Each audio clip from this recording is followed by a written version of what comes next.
Hey guys! So, kakauwi ko lang at dala-dala ko na yung mga binili natin from the Samsung store. Yes guys, nag-pre-order po ako ng Samsung Galaxy S21 Ultra. Syempre, during their pre-order period kasi habol ko talaga din yung mga freebies na kasama sa kanya. Hey guys, it's your Tech and Mary and welcome back to my channel. Excited na ako dahil finally guys, ito na yung inaabangan nyo, yung S21 Ultra. And uunahan ko na kayo, disclaimer lang, this video is not sponsored by Samsung obviously because I bought this with my own money. So nandito lahat, medyo madami-dami to guys. So unahin na natin yung phone itself. This is the Samsung Galaxy S21 Ultra 5G in Phantom Black. And the variant that I bought is the 12 GB of RAM with 256 GB of internal storage. O, diba guys? Dalawa yung choices ng kulay na pwede mong pagpilian from the Samsung website dito sa atin sa Philippines. But I went for the Phantom Black. Medyo first time to actually in the history ever na pinili ko ang black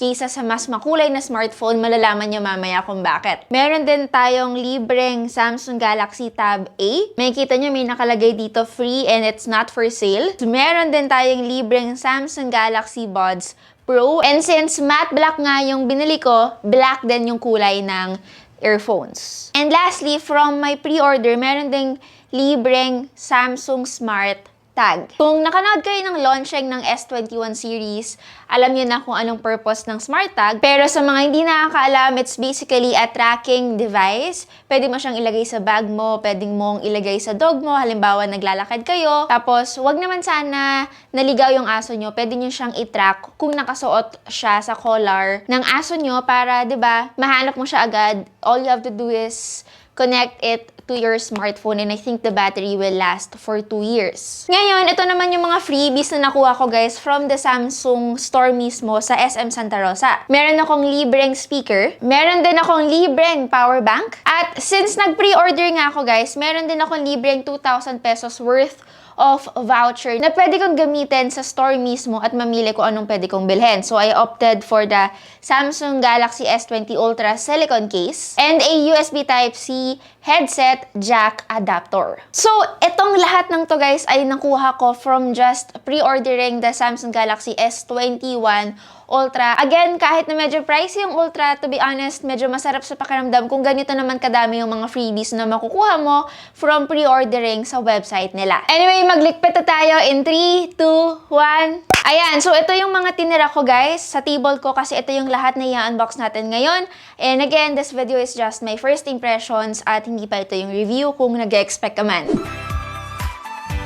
Unahin natin guys yung pinaka nag-caught talaga ng attention ko during their launch, and ito nga yung Smart Tag. It only comes with one color which is black. So ito na siya. Yes, maliit lang po siya and meron siyang butas dito sa ibabaw. Ayan, kung gusto niyo makita ng mas malapit. Ayan siya, o, di ba? Ang creamy ng camera natin. Yung camera talaga na-appreciate ko no? Anyway, it is this small kasi nga pwede mo siyang ilagay sa mga maliliit na bagay katulad ng wallet nyo or kaya sa susi nyo, like your car keys. Actually, it's a small Bluetooth low energy dongle na pwede mong i-attach via a key ring. Etong Smart Tag na to guys, ipipair mo lang sa Samsung's Smart Things application. Tapos ipapakita niya doon sa application na yon yung last location ng Smart Tag mo. But I think, according to Samsung, since hindi ko pa naman siya natatry, it only works on Samsung devices. But I will still try it on iOS and other Android devices if gagana siya kasi obviously what if gusto nyong bumili, diba? Tapos hindi naman kayo naka-Samsung device. The technology is obviously not new guys. Marami nang gumagawa ng ganitong klase ng small gadget or again, technology sa ibang brands. Pero sa totoo lang, okay din that Samsung provided this in-house para naman din ma-optimize lalo yung ecosystem nila. Para sa mga may jowang mailap dyan dahil malapit na ang Valentine's Day.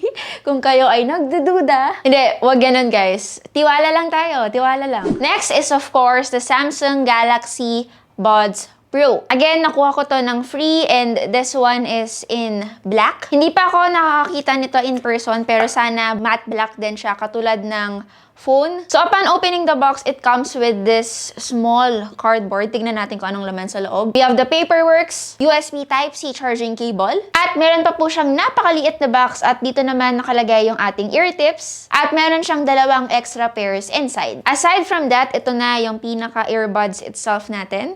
Ayan, it's actually matte black. If you guys remember the Samsung Galaxy Buds Live na na-launch together with the Note 20 series, parehas lang po sila ng packaging. Parehas na parehas. Parehas po na meron siyang USB Type-C charging port. Although in terms of weight, guys, first impression pa lang naman, itong Buds Pro mas mabigat siya kaysa sa Buds Live. I'm not sure if it's because of the charging case or if it's because of the earbuds. Okay, so na-realize lang namin ngayon lang it's because of the charging case. Kaya siya mas mabigat. I think yung battery ng charging case ng Buds Pro ay mas bigger na kaysa sa Buds Live. Anyway, let me discuss all of this na lang, guys, sa separate video natin ng Buds Pro. But one thing I really appreciate, guys, about this, pinalitan na nila yung bean shape na meron tayo sa Buds Live na medyo awkward and mahirap ngang ilagay sa tenga. At ito na, normal shape na siya ng isang earbud. And of course, the silicone case, pero mamaya na, lalagay natin yan pagka nabuksan na natin itong S21 Ultra. Dan dan dan dan, moment of truth. Dan dan dan dan. Iba yung dan. Pangpatay ba yan? Oo. Hindi ko kaya. Ikaw na lang. Upon opening the box, obviously guys, we have the phone itself and wow, wait lang. Ang ganda pala ng registration ng black sa camera natin. Napakaganda, nakikita ko kasi ngayon. The USB Type-C to USB Type-C charging cable, Paperworks, at syempre yung mahiwaga nating panundot, the SIM ejector tool. At wala nang iba, yan lang guys. Wala na, ayan na. Samsung Care na to.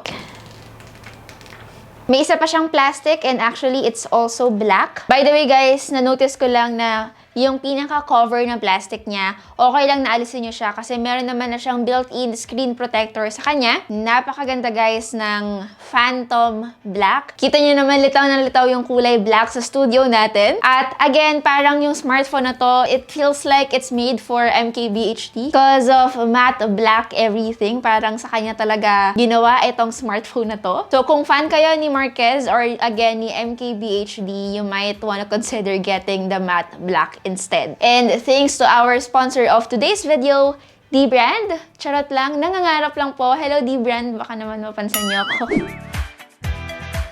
Actually guys, yung pagka-matte black nito, magandang klase ng matte. Kasi nga again, pasmado yung kamay ko ngayon, but every time that I touch it, lumalabas yung fingerprint pero nawawala siya. Meaning, hindi nagsistay yung smudges sa kanya, kaya mapapanatili mo siyang malinis. And yung pinaka-camera setup niya, it is also matte black pero it's a different kind of texture kaysa dito sa pinakalikod niya. And then sa sides naman, it's not matte black kasi it's glossy. It feels weird guys na ganito kabigat yung smartphone. Probably nasanay ako sa S21 5G dahil napakaliit nga ng phone na to at napakagaan. Just to give you a very quick comparison in terms of sizing, ito ang size ng S21 Ultra at ng iPhone 12 Pro Max. Kung mapapansin nyo, mas matangkad lang ng konti yung S21 Ultra. Konting-konti lang naman guys actually. Aside from that, hindi na rin ganun ka-extreme yung pagka-curve ng edges na to unlike last year's S20 Ultra. Which is for me guys, I really like kasi again, a flat screen for me is better than a waterfall or curved display. Another size comparison, this one naman is with the Samsung Galaxy S21. Kamusta ang weight, Mary? Guys, it's a very heavy device. It weighs 227 grams to be exact at oo guys, bulky rin itong smartphone na to. Yung mga ganitong size and weight ng smartphone, hindi siya pang one-handed. Gusto ko lang din sabihin na compared to the Samsung Galaxy S21, it has a Corning Gorilla Glass Victus sa likod niya. Again, this is the best kind of glass na pwede mong makuha sa mga flagship smartphones as of the moment. Aside from that, it also has an IP68 water and dust resistant na kaya ang 1.5 meters for 30 minutes. At sa mga hindi rin nakakaalam guys, kaya po or merong stylus support na ang S21 Ultra. Sadly nga lang, take note ha, dahil baka matriggered ang mga naka-Note series dyan, dahil baka nagtataka kayo, ano pang difference niyan sa Note kung meron na rin siyang S Pen support. Huwag kayong kabahan mga Note series user dyan, dahil yung stylus support naman nito ay very basic lang yung kayang gawin. Kumbaga, pwede kayong magsulat, pwede kayong mag-drawing, pero yung mga functions na meron ang Note series, hindi niya kayang gawin dito. Isa pa, mas mataba at mas mahaba din ang stylus nito kaysa sa Note series na slim lang. And lastly, wala rin siyang suksukan or pasukan na kung saan pwede mo siyang itago. Ano ba yung mga pinagsasabi kong adjectives? Actually, dalawa yung silicone cases na binili ko, pero ilagay na lang natin itong gray para naman mag-contrast at makita nyo, kasi kung black yung ilalagay ko ay hindi nyo pa rin siya ma-appreciate dahil hindi siya kita. Ayan. O, diba? Maganda. Actually, I really appreciate the gray. Mukhang hindi nga siya gray. It's more of a dirty white. It feels nice. Hindi na rin siya ganun kadulas. And masarap sa mata. Anyway, alisin na natin siya. Just to add din, itong S21 Ultra, it wobbles a lot. Kapag ka nilagay nyo siya sa isang flat table, tutunog, maingay siya, medyo annoying kapag kayo ay nagta-type or whatsoever. Unlike the S21 na hindi masyadong annoying, but given kasi yung camera bump niya, medyo expected ko na rin siya. On the right side of the phone, meron tayong volume rocker and the power button. Below, meron siyang dual SIM slot. Of course, the microphone, USB Type-C port, and meron din siyang speaker grill. And just like any other Samsung flagship device, we no longer have a 3.5mm headphone jack. And on top, meron siyang dalawang microphones.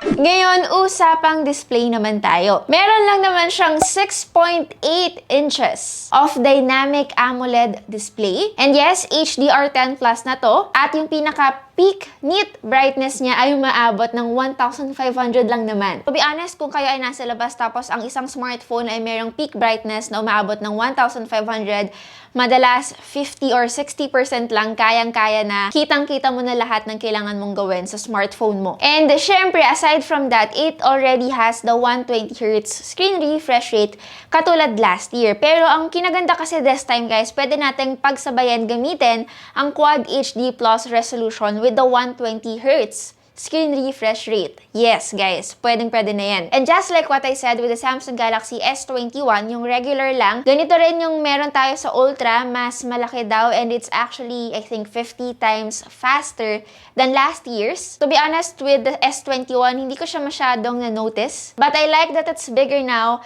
kasi para sa mga users na may mga malalaki ang daliri, katulad ni Jason, mas nare-register, mas nare-read siya ng mas maayos.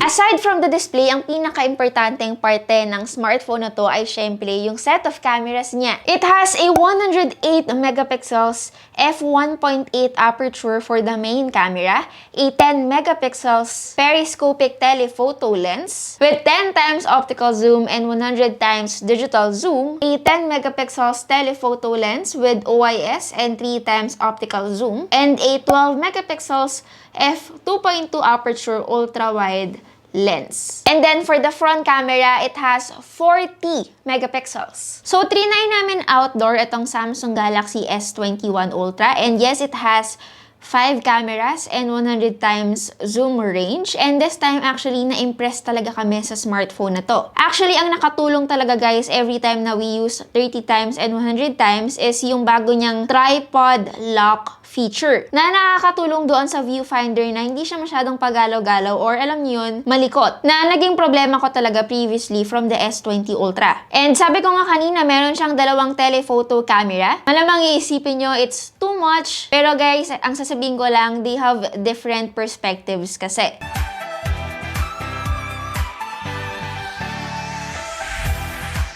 Aside from those, yes, lahat din po ng S21 na smartphone sa lineup can now record 4K at 60 FPS sa lahat ng camera, hindi lang po ang main camera. And not just that, pwede ring 8K at 24 FPS. And same with the S21, it also has the new director's view mode. Pwede kayo mag-capture ng video both the front and the back camera simultaneously. Yep, those are it for the display and cameras. And aside from those, ano pa ba ang kayang i-offer ng S21 Ultra? Syempre, again, it has the latest and best processor as of the moment, which is the Samsung Exynos 2100 here in the Philippines, and kapag sa US naman, Qualcomm Snapdragon 888. Actually, gusto kong i-compare yung performance and even the Antutu score of the Samsung Galaxy S21 Ultra ng naka-Exynos and yung Xiaomi Mi 11 na naka-Qualcomm Snapdragon 888, and parehas rin naman silang merong 5nm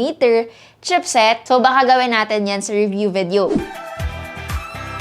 And aside from that, syempre, nagmamatter din ang battery life. Knowing na it has the best chipset, it has the best display, and to power it up, it has 5,000 mAh of battery capacity. Again, wala siyang kasamang power brick inside, pero pwede naman kayong bumili ng 25-watt Samsung power brick on their store or iba pang brands na medyo mas mura. Kaso lang, another disclaimer, hindi ito capable ng 45-watt charging sa buong S21 series, which is medyo disappointing on this part for the Ultra. Kasi guys, kung maalala nyo, yung S20 series last year, and I think the Note 20 series, although wala siyang 45-watt na power brick na kasama, capable naman siya hanggang 45-watt. So kahit na meron kayong optional 45-watt power bricks at home, sadly, hindi nyo siya may-utilize. Anyway, that is it guys for our Samsung Galaxy S21 Ultra massive unboxing and first impressions. For the price, it retails for 69,990